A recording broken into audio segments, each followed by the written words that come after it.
Is at BigWaveTrading.com coming to you with the March 6th stock market wrap up for you to use pre-market on, I believe, would be March the 9th of 7, 8, 9. Yeah, that's correct. On Monday. We're just going to go ahead and go right down the list here on this index page. This will be a new thing I'm going to try here, and we'll just see what I comment on all of them. The Dow Jones Industrial Average was up 0.49% today as it had a very big rally at the end of the day. However, for any of you people out there that think it was a capitulation day, I wish you guys would study past capitulation days. Because if you would actually take the time to study past capitulation days that lead to an actual real rally, you will see that there is normally very, very large volume at the bottom after a prolonged downtrend, which we're in one, but it's not severe. It feels like it's almost orderly. It's like orderly selling every day, like that they've got some poor suckers that they've found to buy stocks right now, and they're orderly selling and distributing to them. It just has that feel. It doesn't feel like this is outright panic. So capitulation, I don't know where anybody is on that, and I don't know if you guys noticed, but the put call is only at 0.93, and as far as I'm concerned, that's well off where it should be. On March 17th, 2008, when everybody believed that the banks bottomed, remember, Sandy? And I was being told to buy Morgan Stanley, Lehman Brothers, Bear Stearns, J.P. Morgan, Goldman Sachs, and that I was an idiot for not knowing that the bottom was here. Well, they probably had an argument with the put call around the 1.41 area. However, price and volume is what really matters when it comes to stocks and indexes. And clearly, the 1.41 was nothing to the market. At the time, if you don't remember, bulls and bears, I believe, were not crossed. And like now, right now in the Investors Intelligence, there's 29% bulls to 44% bears. And the American Association of Individual Investors, there's only 18% that are bullish compared to 70% that's bearish, which I do believe is an all-time record. However, as you will see here shortly, right there, the very next one, the VIX, let me go to the arithmetic chart, is nowhere near the old highs of October. So not only is the put call the old highs at 1.41 and we're only at 0.93 now, but the VIX's old highs of 89.53 is well off the current 49.33. So I ask you, where's the panic? Where is it? It's not in the put call. It's not in the VIX where actual money goes. It's only what people are talking about. They tell you that they're bullish by 29% and that 44% are bearish. The individual investors like me, we tell you that 18% of us is bullish and that 70% of us is bearish. But are those 70% that are bearish longs that are just about ready to give up, or hardcore shorts? And are those 18% bulls just hopeful bulls hanging on? Or are the 29% bulls and the institutional investors bulls that really think we have a bottom? We don't know. These are just what they tell you. Where we can see where the money is going is in the VIX. And we can clearly see that people are not panicking like it's a bottom. Or else we'd be around 88 to 90 right now. And in the put call, we wouldn't be at 0.93. We'd be around 1.2, 1.3, 1.4. Hopefully for a real bottom, 1.5. Until you see these panic numbers, I just don't see how we're going to bottom. Also, I don't see how we're going to bottom and turn around when every index has an E rating in IBD, except for the NASDAQ that does have a C+, which is good, but it's not good that the IBD indexes have E ratings. So, I hate to be a bearer of bad news, but if there's going to be a bottom, it's not going to be today. And also, I really have in the past noticed that there are hot, parentheses, beautiful, gorgeous, wonderful, green bop filled, huge accumulation, flat bases. I've noticed this before an actual huge rally gets underway. And we don't have that right now. I only have 5 longs, and the amazing thing is that last week we started out with 5 longs. We're ending the week with 5 longs. And the market was down 7% on the New York Stock Exchange. The IBD 100 was down almost 5%, down 4.8%. Yet I somehow managed to pick 5 stocks that avoided selling off.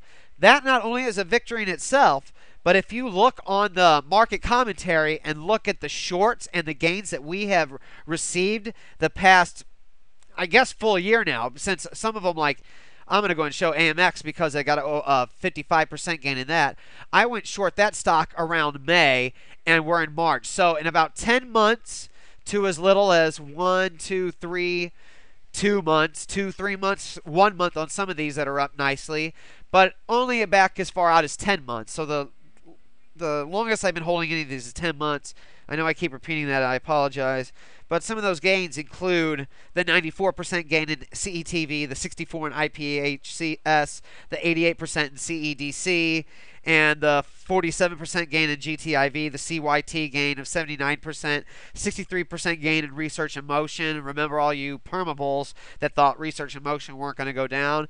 I decided to listen to the chart and not the opinions of others. SPG, 68% gain, 68% gain GGB. So it's just been a great bear market for us. It's been a bull market.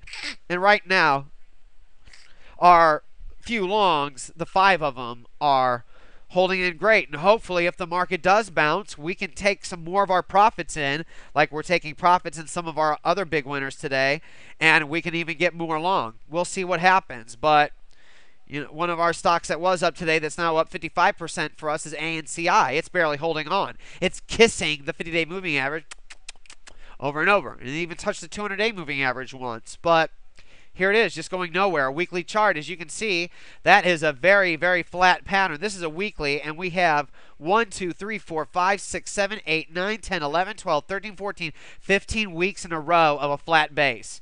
So 15 times 5, that's about 60, that's about around 70 to 75 days in here, depending on the holidays, whatever, that we've had about flat price action. Let's actually go down to about 65 days, because let's remove these 5 days right here. So from about March to December, it's just been extremely flat. Hopefully that's going to lead to a breakout. I don't know. On a weekly, it kind of hints that it's ballparky because the heavy volume bars are with very flat price action, so it's not bullish or bearish. It could be churning or it could be basing, but the bottom line is I don't know how long it's going to be till we get stocks that we buy in June and that by the end of September up 100% in a while, when we're going to see that again. So just got to go with the flow, and the flow right now is down and short. And until that changes up on heavy volume, every rally is a short unless it comes on heavy volume, like I just said. So time to stop repeating myself and moving on.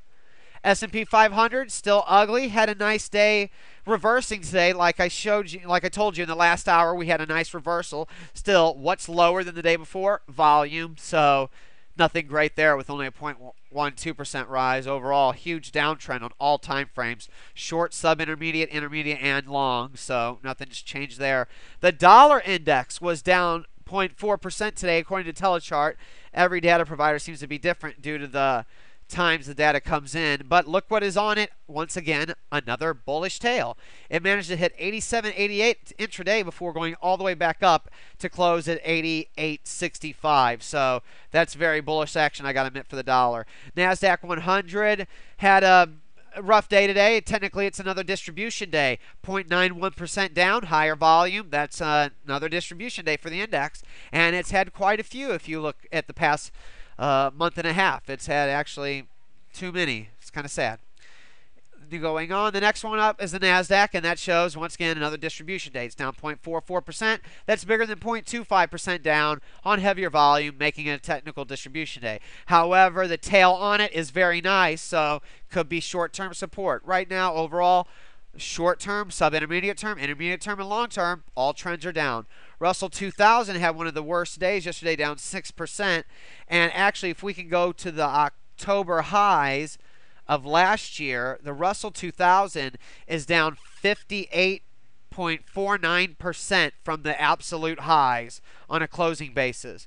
So the Russell 2000 is almost down 59% since the highs, and that just shows you how bad of a beating the market's taken. If I would have told you in October the market would be down 60% in March of 2009, would any of you believe me? Absolutely not. Yet there I was telling people to sell. Cash is king. And by November, I was saying get out of all of your mutual funds. So I did warn everybody. Everybody should have missed this and not only missed the downtrend. Not only that, you should have profited. S&P 600 shows the same thing. If you look at October to now, it's down 57.98%. There's a VIX. New York Stock Exchange, I do believe, is the worst. October to now, maybe not anymore. No, Russell 2000 is, because Russell 2000 is down 58.5. New York Stock Exchange 58.3 is the worst it's down, but still pretty bad. And these are some other. Let's look at oil. Oil in between that 35 to 50 range I've been thinking of. It's at 45. Boy, won't it be scary if the market keeps selling off and oil runs to 100 again? That would be fun with all the job losses. Gosh. Gold, look at the move today, 0.72%. Had another bullish tail intraday. Also open at 934, close at 939. Look at silver, open body bar, baby tail at the end. Platinum, actually platinum closed near the low, 1065, but the low of the day was 1064. So platinum actually avoided closing at the low of the day, but only by 1 point. That's amazing. So that's it. Aloha, everybody. Part 2 and Part 3 will be next.